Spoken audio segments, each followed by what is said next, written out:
नमस्कार, मैं हूं अखिलेश शर्मा। जम्मू और कश्मीर से अनुच्छेद 370 हटाए जाने के मोदी सरकार के फैसले पर सुप्रीम कोर्ट ने आज अपनी मोहर लगा दी। सुप्रीम कोर्ट ने साफ साफ कहा कि केंद्र सरकार को यह अधिकार है कि वो इस तरह का फैसला कर सकती है। जम्मू कश्मीर से अनुच्छेद 370 हटाए जाने का फैसला पूरी तरह से वैध है। मुख्य न्यायाधीश की अगुवाई में 5 जजों की संविधान पीठ ने जो फैसला सुनाया उसमें कई ऐतिहासिक और भविष्य की नज़ीर बनने वाली बातें हैं।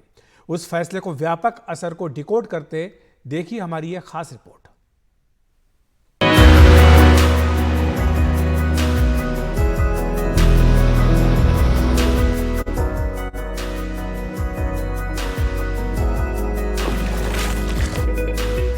जिसे धरती की जन्नत कहा जाता है, जिसकी खूबसूरती हिंदुस्तान की मुस्कान सरीखी है, उस कश्मीर पर लगे अनुच्छेद 370 का कांटा सुप्रीम कोर्ट से भी निकल गया है।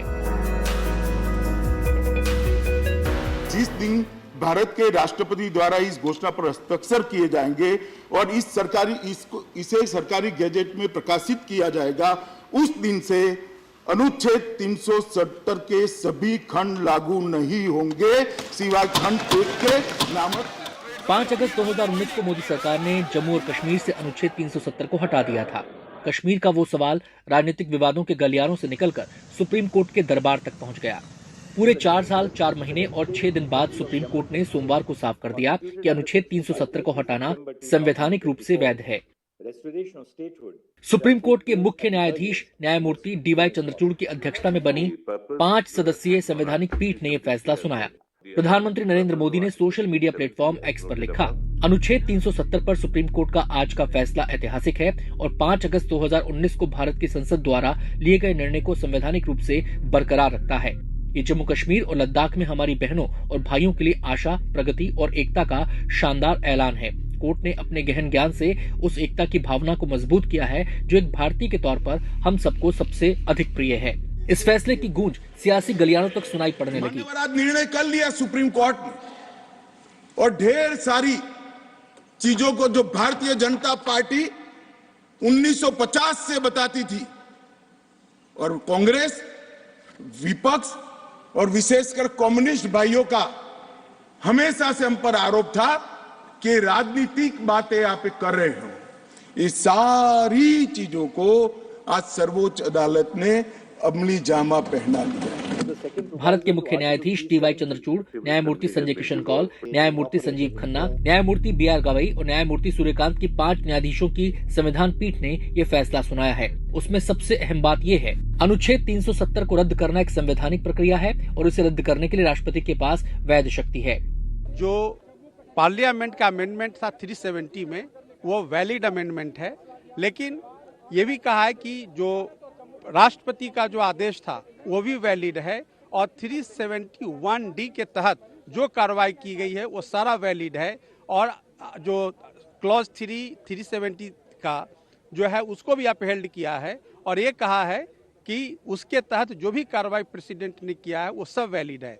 इस तरह से आज का जो जजमेंट है जम्मू कश्मीर के परिप्रेक्ष्य में एक ऐतिहासिक जजमेंट है और जितनी भी अमेंडमेंट्स आई सबको वैलिड माना गया। सुप्रीम कोर्ट का फैसला जम्मू और कश्मीर पर लंबे समय से चले आ रहे विवाद और बवाल पर एक पूर्ण विराम साबित हो सकता है। इसको आप कुछ खास पॉइंट से समझ सकते हैं।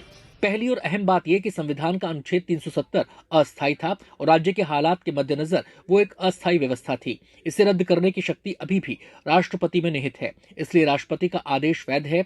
वो वैधता अनुच्छेद 370 को रद्द करने और लद्दाख को केंद्र शासित प्रदेश बनाने के मामले में लागू होती है। इस फैसले का दूसरा पहलू यह है कि केंद्र की तरफ से लिए गए हर फैसले को कोर्ट में चुनौती नहीं दी जा सकती। ऐसा करने से अराजकता फैल जाएगी। अगर केंद्र के फैसले से किसी तरह की मुश्किल खड़ी हो रही है तभी इसे चुनौती दी जा सकती है। तीसरी बात, जम्मू और कश्मीर देश के अन्य राज्यों से अलग और आंतरिक रूप से संप्रभु नहीं हो सकता, इसलिए भारतीय संविधान के सभी प्रावधान जम्मू कश्मीर पर लागू हो सकते हैं। चौथा पहलू भी इसी से जुड़ा है कि जम्मू कश्मीर की संविधान सभा की सिफारिश भारत के राष्ट्रपति के लिए बाध्यकारी नहीं थी। पांचवा पहलू ये कि जम्मू कश्मीर का राज्य का दर्जा जल्द से जल्द बहाल किया जाए और छठा पहलू ये कि जम्मू कश्मीर में लोकतांत्रिक प्रक्रिया शुरू हो, इसलिए संविधान पीठ ने चुनाव आयोग से कहा है कि 30 सितंबर 2024 तक जम्मू कश्मीर विधानसभा के चुनाव कराए जाएं। सुप्रीम कोर्ट के इस फैसले के बाद अनुच्छेद 370 का समर्थन करने वालों का कहना है कि वो निराश जरूर हैं लेकिन हताश नहीं है। नाकाम ही तो है, लंबी है, गम की शाम मगर शाम ही तो है। आज सुप्रीम कोर्ट ने आखिरकार 370 को 35A को जम्मू कश्मीर को 2 हिस्से में तकसीम करना, यूनियन टेरिटरी का दर्जा देना, इन सब मामलों पे अपना फैसला सुनाया।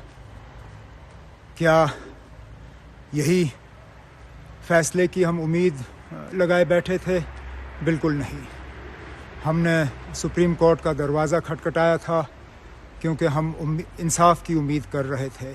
ये जो फैसला था कोर्ट का, अब अदालत के खिलाफ तो कुछ नहीं कह सकते, लेकिन उससे जम्मू कश्मीर के तमाम अवाम में, हमें, हमारी पार्टी को बहुत मायूसी और अफसोस है। सुप्रीम कोर्ट के इस फैसले के बाद सबकी नजरें कश्मीर की खूबसूरत वादियों की तरफ मुड़ गई हैं कि अनुच्छेद 370 को हटाने के संवैधानिक फैसले पर सुप्रीम कोर्ट की मोहर वहां कितने बड़े बदलाव का सबब बनती है। एनडीटीवी इंडिया के लिए आशीष भार्गव के साथ राजीव रंजन की रिपोर्ट। दरअसल जुलाई 1949 में शेख अब्दुल्ला और उनके 3 सहयोगी भारतीय संविधान सभा में शामिल हुए, जिन्होंने जम्मू और कश्मीर के लिए विशेष दर्जे की मांग की थी। उसके बाद ही अनुच्छेद 370 को अपनाया गया। उसके प्रावधान तैयार करने में शेख अब्दुल्ला का भी बड़ा हाथ था। उसमें कहा गया था कि रक्षा, विदेश मामलों, वित्त और संचार को छोड़कर जम्मू कश्मीर अपने कायदे कानून चलाएगा। वहां के निवासियों की नागरिकता, संपत्ति का मालिकाना हक और मौलिक अधिकार शेष भारत से अलग होंगे, यानी दूसरे राज्यों के नागरिक जम्मू कश्मीर में संपत्ति नहीं खरीद सकते थे। लेकिन 5 अगस्त 2019 को केंद्र की मोदी सरकार ने जम्मू कश्मीर से 370 का अनुच्छेद हटा दिया। उसके बाद से अब तक राज्य में हुए बदलाव को समझने के लिए देखिए हमारी ये खास रिपोर्ट। अनुच्छेद 370 के सभी खंड लागू नहीं होंगे सिवाय खंड 1 के नामक। अगस्त 2019 को एक झटके में जम्मू और कश्मीर को मिला अनुच्छेद 370 से विशेष दर्जा खत्म हो गया। मोदी सरकार जानती थी कि इसका विरोध होगा। हुआ भी, नई दिल्ली से श्रीनगर तक। पिछले 70 साल में तो हमने ये कई बार देखा है कि हम देश के साथ हैं। हम भी पाक ऑक्युपाइड कश्मीर, मेरा सवाल है स्पीकर महोदय सरकार से कि क्या पाक ऑक्युपाइड कश्मीर किसका हिस्सा है, ये सरकार बताए। शर्म की बात है कि जम्मू कश्मीर को आपने नॉन एंटिटी बना दिया, एक लेफ्टिनेंट गवर्नर बनाकर। हालात पर काबू पाने के लिए उसी दिन सरकार ने मुकम्मल तैयारी कर रखी थी। उसी दिन पूरे राज्य में कर्फ्यू लगा दिया गया था। टेलीफोन नेटवर्क और इंटरनेट सेवाएं बंद कर दी गई थीं। राज्य के नेताओं को हिरासत में लिया गया या गिरफ्तार किया गया या नजरबंद किया गया।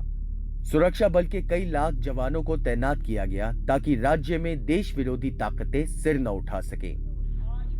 उस वक्त राज्य के 3 पूर्व मुख्यमंत्री फारूक अब्दुल्ला, उमर अब्दुल्ला और महबूबा मुफ्ती अपने ही घरों में नजरबंद कर दिए गए थे। दूसरी तरफ मोदी सरकार के इस फैसले के खिलाफ कई लोगों ने अदालत का दरवाजा खटखटाया। इन याचिकाकर्ताओं की मांग थी कि अदालत अनुच्छेद 370 को निरस्त करे, जबकि सरकार की दलील थी कि यह जम्मू कश्मीर के लोगों को भेदभाव से मुक्ति दिलाने के लिए है। याचिकाकर्ताओं का कहना था कि यह राज्य को 2 केंद्र शासित राज्यों में बांटने की प्रक्रिया को रद्द करे, जबकि केंद्र सरकार की दलील थी कि राज्यों के पुनर्गठन की व्यापक शक्तियां केंद्र के पास है। याचिकाकर्ताओं का कहना है कि 370 हटाना उस विलय पत्र का विरोध था जिसके जरिए जम्मू कश्मीर भारत का हिस्सा बना, जबकि सरकार की दलील है कि अनुच्छेद 370 एक अस्थायी प्रावधान था जिसे हटाने में कोई दिक्कत नहीं थी। याचिकाकर्ताओं का यह भी कहना था कि जब राज्य राष्ट्रपति शासन के अधीन था तो यह संशोधन नहीं हो सकता था, जबकि सरकार की दलील थी कि राष्ट्रपति शासन में केंद्र या राज्यपाल की ओर से पारित आदेश राज्य विधानमंडल की ओर से पारित आदेशों के बराबर होता है। हम सबका सौभाग्य है कि हमें सदन में आर्टिकल 370 से मुक्ति पाने का, अलगाववाद, आतंकवाद के खिलाफ लड़ाई लड़ने का एक बड़ा महत्वपूर्ण कदम जिस तरह सुप्रीम कोर्ट ने अनुच्छेद 370 को हटाए जाने के सरकार के फैसले को पूरी तरह सही ठहराया है, उसके बाद अब सवाल यह है कि बीते 4 सालों में घाटी में क्या-क्या बदला है। 2018 में जम्मू और कश्मीर में 228 आतंकी हमले हुए, जबकि बीते 4 में 41 आतंकी हमले हुए। 2018 में 91 जवान शहीद हुए, जबकि इस साल 15 नवंबर तक 20 जवानों की शहादत हुई। 2018 में 55 लोग आतंक की भेंट चढ़ गए थे, जबकि इस साल 15 नवंबर तक 13 लोगों की मौत हुई है। अनुच्छेद 370 हटाए जाने से पहले तक घाटी में पत्थरबाजी आम बात थी, लेकिन 4 साल में आतंकी पत्थरों का उछलना बंद हो गया। लेकिन अहम सवाल है कि घाटी में चुनाव कब होंगे। सुप्रीम कोर्ट ने इसके लिए भी चुनाव आयोग को निर्देश दे दिए हैं।